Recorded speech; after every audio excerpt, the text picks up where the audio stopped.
के आपन के पराया कहल मुश्किल बा। के आपन के पराया कहल मुश्किल बा। हर किरदार के अस्थिर में सांप शामिल बा। बोल रहा था नहीं हेरा से अभिनंदन बरवाला के अपना कार्यक्रम जना के नाम हो खुटा ठोक के। अब तो ये बात बड़ी खुल के आ गई बा कि नीतीश कुमार जी इतना ज़्यादा भीतरे भीतरे आंदोलित हो गई बा कि वो कभी भी कोई बड़ा डिसीजन ले सकेले। एकरा के लेकर के अब लगातार चर्चा हो रहा बा और उनका तैयारी से भी ये बात के अंदेशा लागता कि वो कभी भी कोई फैसला ऐसा ले सकले जौन की आवे वाला समय में बिहार के चुनाव के तरफ लेके जाए। एक चर्चा 2020 के चुनाव परिणाम के बादे से चल रहा बा, लेकिन जब जब दावा यह बात के होला कि नीतीश कुमार जी और भारतीय जनता पार्टी 5 साल सरकार चला ली हैं तो फिर एक खाली तनी हलुक हो जाला, लेकिन चर्चा कभी कम ना भई। सरकार गिरे के बाद तो लगातार हुआ देखले हो कब कि विपक्ष हमेशा कहत आ रहा बा, लेकिन इस सब में जो सबसे मुख्य बात बा वो ई बा कि नीतीश कुमार जी आखिर काहे सरकार से इस्तीफा दी हैं, काहे वो अलग से ई करी हैं, ओकरा पीछे कई गो तर्क दिहल जा रहा बा। पहला तर्क तो यह दिहल जा रहा बा कि नीतीश कुमार जी के ई बात पचावे में अभी तकले मुश्किल होता कि वो तीसरा नंबर के पार्टी हो गई वाले। दूसरा नंबर तक वो अपना करेजा पर पत्थर रख के बर्दाश्त कर ले रहे, लेकिन तीसरा नंबर भइला के बाद और ओकरों में अगर कहल जाओ कि घात करे वाला अपने लोग रहा, यही चलते आज आस्तीन के सांप वाला बात कहनी है। आज हेडलाइन में आस्तीन के सांप वाला बात कर बानी, और आस्तीन के सांप सिर्फ राजनीतिक दल नहीं कौन, नीतीश कुमार के और भी ऐसा उनका साथ जुड़ल लोग आस्तीन के सांप वाला काम कर रहा बा, जौन से नीतीश कुमार जी के जौन प्रतिष्ठा रहा, नीतीश कुमार हैं बिहार में बाहर हैं, ये सब बात पर कहीं ना कहीं ओड़ी से तो पुआ देता लोग। लगातार हुआ देखले होगा कि जौन तरीका से बिहार में भ्रष्टाचार अपना चरम पर बा।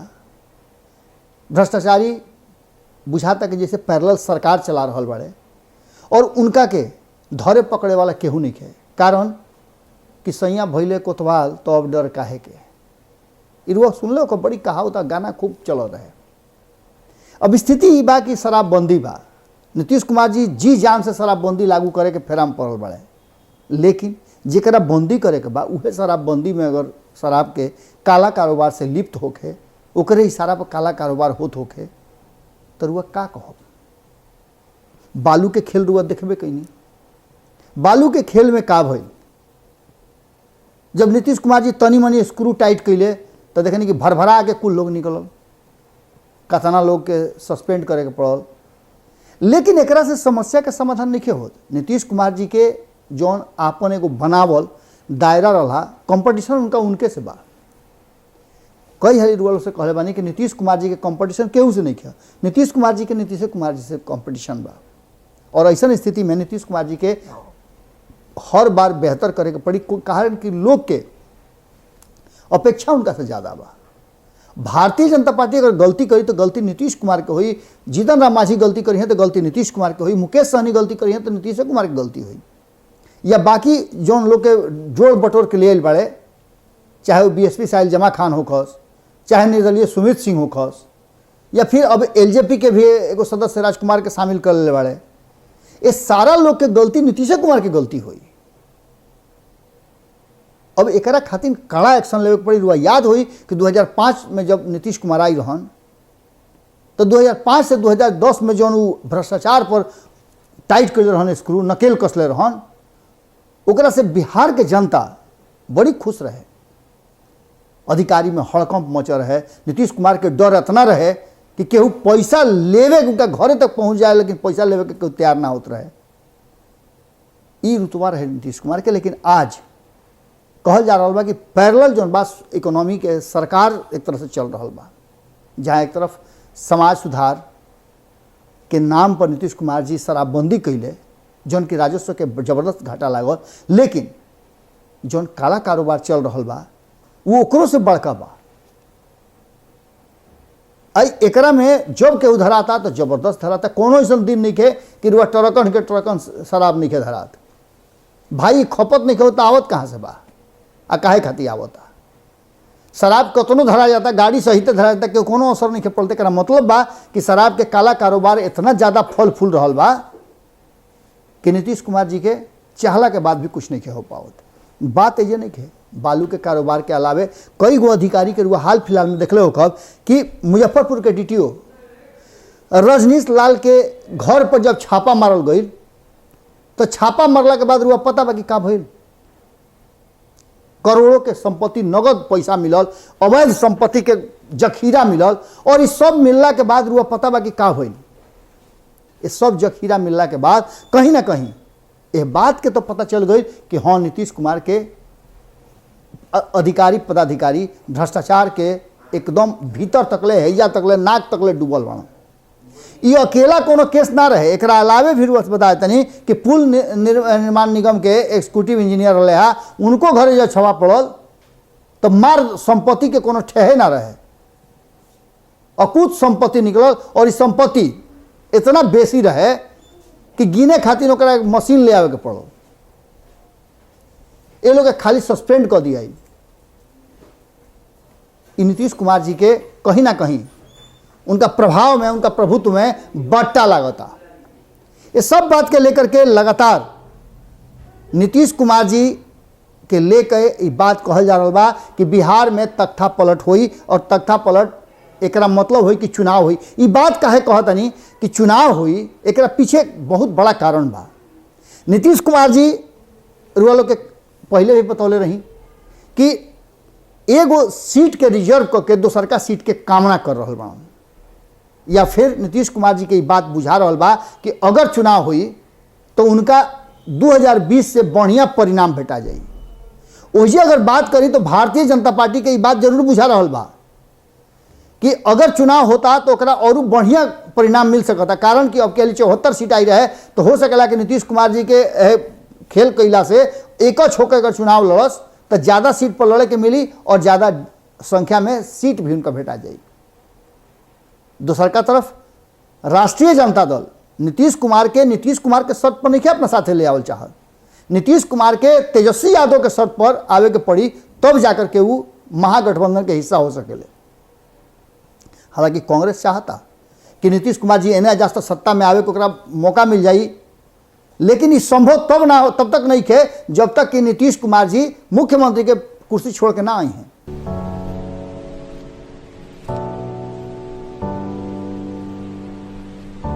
अब ऐसा में राष्ट्रीय जनता दल मजबूरी के चुनाव स्वीकार करे खातिर तैयार बा। राष्ट्रीय जनता दल के भी लाग रहा बा कि चुनाव कहीं ना कहीं ये दोनों जना मिल करके जो घाल मेल कैले, भारतीय जनता पार्टी और नीतीश कुमार, ये चलते RJD के सीट घटल, कई सीट पर केसो मुकदमा भइल बा कि जबरदस्ती हमनी के अधिकारी लोग से मिलकर हरवा दिले, अधिकारी के भ्रष्टाचार हुआ पते बा। अब यह परिस्थिति और स्थिति में कहीं ना कहीं चुनावे को विकल्प नजर आ रहा बा। कारण कि नीतीश कुमार जी अपन कुर्सी छोड़ के तेजस्वी यादव के मुख्यमंत्री बनई है ना, और ना बनी है तो संगठन इस संबंध ना बनी। दूसर का तरफ भारतीय जनता पार्टी चाहत तो बा कि नीतीश कुमार से अलग हो जाओ, लेकिन ओकरा नजर आओ तो 5 गो राज्य के चुनाव, और न तो सबसे बड़का है उत्तर प्रदेश के चुनाव बा कि कहीं ऐसा ना हो कि नीतीश कुमार जी के हटला के बाद उत्तर प्रदेश के चुनाव में ओकरा फिर से फेरा में पड़ जाए के पड़े। बिहार बहुत ज़्यादा प्रभावित करला उत्तर प्रदेश के, और ऐसा में नीतीश कुमार जी, हालांकि नीतीश कुमार जी डैमेज करी हैं, में कोनो दूर नहीं है।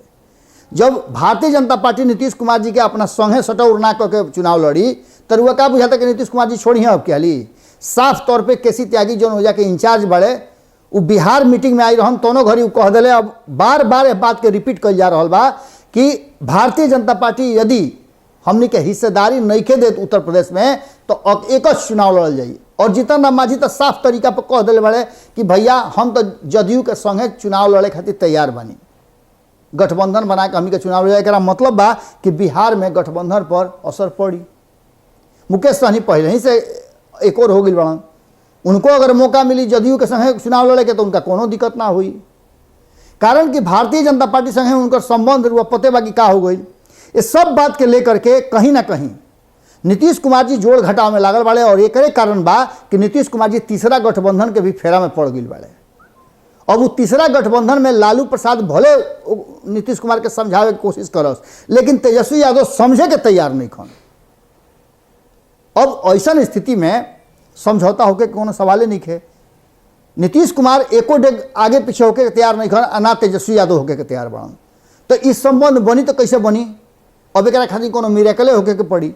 लेकिन वर्तमान परिस्थिति में नीतीश कुमार जी जौन एक्शन दिखा रहा बड़े, वो एक्शन बता रहा बा कि नीतीश कुमार जी चुनाव के तैयारी करता रहे। चुनाव खत्म भइला के बाद बिहार भ्रमण और वो हारला के बाद, कम सीट अला के बाद इका इशारा करता कि नीतीश कुमार जी लोग के धन्यवाद देवे कह रहे है जी ना, वो पता करे गए रहे है कि कैसे हरनी, के हरावल, के में खेल कैले बा, के एमे जयचंद साबित भइल, के एमे मुखबिरी कैलस, कुल लोग के पता करे के बा। आ ना तो रुआ बुझी ना कि आरसीपी सिंह के लोग के एक और करे के कोनो मतलब रहल हा, कोनो मतलब ना रहा। लेकिन आरसीपी सिंह के अब मुखबिर के रूप में देख रहा बा कहीं ना कहीं जनता दल यूनाइटेड, और आरसीपी सिंह के लोग के जौन की आरसीपी सिंह तक इंटरनल बात ना पहुँचावलो, भितरिया बात, ये चलते उनका के एक और कल जा रहा बा।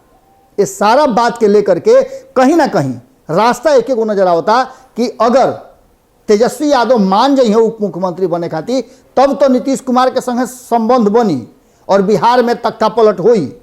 यानी भारतीय जनता पार्टी के उत्तर प्रदेश चुनाव से पहले बिहार से बेदखल कल जाई, वरना दोसर रास्ता चुनावे नजर आवता। और हो सकेला कि ई जौन गुमसाइल बनू, ई उत्तर प्रदेश चुनाव आवते आवते में कहीं ऐसा ना होके कि संगे संगे बिहारों के चुनाव हो जाए।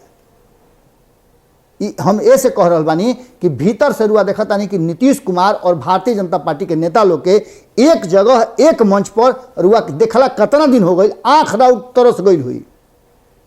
ई कैसन दोस्ती बा, कैसन संबंध बा, कैसन गठजोड़ बा कि एक मंच पर केहू आवे के तैयार नहीं थे। अलगे अलगे मंच पर आकर के एक दूसरा के अंगुरी देखावल जा रहा बा कि हुनकर गलती तो हुनकर गलती, उनका गलती से हो भाई, उनका गलती से हो भाई। अब आवे वाला समय ई रुआ समझ लें कि बिहार खातिर बड़ा कठिन बा। एक खाली फिर रुआ देखबे कहीं कि बिहार शिक्षा के क्षेत्र में भी सबसे फिसड्डी साबित हो गई। इहो रिपोर्ट रुआ लोग के सामने आ गई। भारत लाइव रिपोर्ट सबसे पहले रुआ लोग के देखावला। अब ऐसा परिस्थिति में नीतीश कुमार जी के बेरी बेरी केंद्र सरकार अपन आंकड़ा और सर्वे निकाल के नीतीश कुमार जी के ओढ़ माटी उनका माथा पर फेंक रहा बा कि जन से तुपा जास, आ नीतीश कुमार जी मुड़ी झाड़ के निकले के फेरा में बढ़न। तो ऐसा स्थिति में सरकार चली, संभावना कम बा। यही चलते आज ये बात लोग के सामने रखनी है कि कहीं ना कहीं तख्ता पलट के पूरा तैयारी हो गई बा और ये तैयारी चुनाव के तरफ जा रहा बा, एमे कोनो दुराई नहीं है। आज के खुटा ठोक में रुआ लोग से एजे विदा लेब, फिर काल रुआ लोग से भेंट हुई।